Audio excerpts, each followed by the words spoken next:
হয়, নিশ্চিতকৈ ক'ব লাগিব মই এই মুহূৰ্তত উপস্থিত আছো কোচবিহাৰ ৰাজবাৰীত।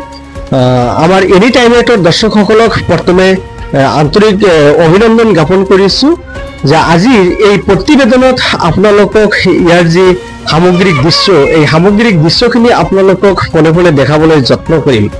আপোনালোকে এনি টাইমেট চাই থাকক। আমাৰ কেমেৰা পাৰ্চন আছে, লগতে কেমেৰা পাৰ্চনক কোৱা হৈছে যে আপুনি ইয়াৰ যি দৃশ্য, এই দৃশ্যবিলাক জুম কৰি কৰি আমাৰ দৰ্শকসকলক দেখাবলৈ যত্ন কৰিব।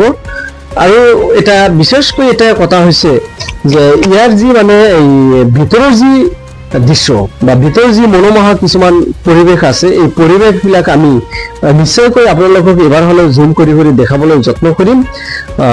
লগতে কোৱা হৈছে যে এই ৰাজবাৰীৰ সন্মুখৰ যি কিছুমান দৃশ্য, এইটোও আমি দেখাবলৈ যত্ন কৰিম।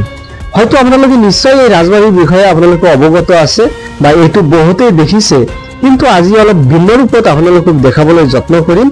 যদি এই ভিডিঅ'টো নিশ্চয়কৈ ভাল লাগে, আন 10জনক দেখিবলৈ সুযোগ কৰি দিব বুলি মই আশা কৰিছোঁ। হয়, আহক। এয়া হৈছে কোচবিহাৰ ৰাজবাৰীৰ যি ভিতৰৰ যি দৃশ্য, সেই দৃশ্য।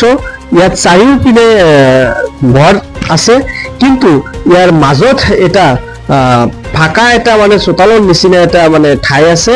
সেই ঠাইটো দেখুওৱা হৈছে ধুনীয়াকৈ।